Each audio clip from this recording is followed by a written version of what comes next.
How do we face our darkest days? Over the last couple weeks, we've looked at Yeshua's darkest, most difficult day. And when we look at that day, as we observe him, right, in the midst of his pain, expressing forgiveness for those who are intent on his destruction. Father, forgive them, they don't know what they're doing. As we observe him looking beyond his pain to give a word of comfort to one of the thieves suffering alongside him, looking beyond his own pain to make sure that his mom is taken care of, all of it. Right? When we see him in our mind's eye on the cross, we're not panicked, right? Because unlike the disciples that day who were running to hide in fear, we've read the story of Yeshua's death and learning from it. But we're not terribly concerned because we know that his death is not the end, right? We already know that. He rose again, so we read it with an assurance that he's alive, that the very worst that sin has to offer, that death itself ultimately didn't work out. It didn't win out. And we face his darkest day with this unmuddled clarity that Yeshua is alive, that death didn't win. In 1 Corinthians 15, verse 20, we read this. It says, "But now Messiah has been raised from the dead, the first fruits of those who have fallen asleep." It goes in verse 23, "But each in its own order, Messiah the first, then at his coming, those who belong to Messiah. Then the end, when he hands over the kingdom to God the Father, and after he has destroyed all rule and all authority and power, for he must reign until he has put all his enemies under his feet. The last enemy to be destroyed is death." When we remember the death of Yeshua, his darkest, seemingly most hopeless day, we remember it with an unshaken clarity that the darkest darkness is not the final word, but that life and newness, that God's purposes win. Just as the first Adam, the first human, ended up being the prototype for broken, sinful, selfish, dying humanity, the second Adam, the upgrade, Adam 2.0, is the prototype for a humanity as we always had intended to be. Adam 1.0 brought death. Adam 2.0 brought life. He is the first fruits of resurrection. He is the first fruits of life. Just as he was raised, so we will be raised again to all who believe and entrust ourselves to him. Just as he faced his darkest day and lives forevermore, so we will.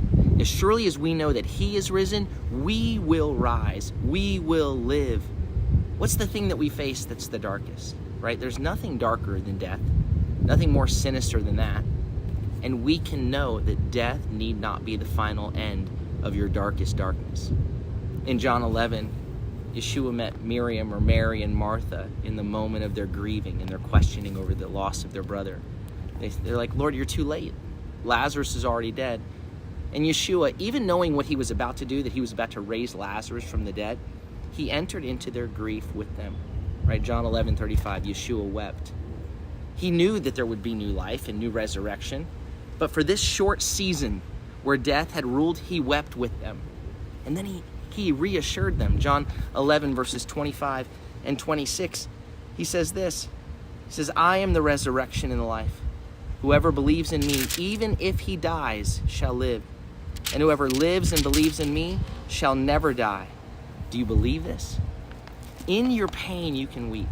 In the immediacy of your darkness and suffering, you can grieve, and you can grieve with others who grieve. But know what he has assured us all.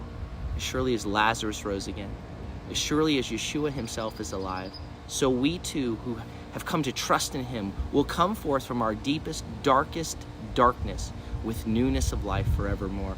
We can face our darkest darkness and not, as 1 Thessalonians 4 says, grieve as those who have no hope. For if we believe that Yeshua died and rose again, so with him God will also bring those who have fallen asleep in Yeshua. For this, Paul says, we tell you that by the word of the Lord, that we who are alive and remain until the coming of the Lord shall in no way precede those who are asleep. For the Lord himself will come down from heaven with a commanding shout, with the voice of the archangel, and with the shofar blast of God. And the dead in Messiah will rise first, and then we who are alive and left behind will be caught up together with them in the clouds to meet the Lord in the air. And so shall we always be with the Lord. He says, therefore, encourage each other with these words. Whatever your darkest darkness is, know that there's resurrection There's newness of life on the other side of it.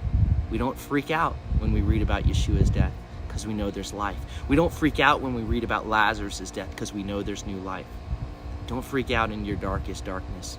His hope is certain. There is a bright other day on the other side of your darkest day.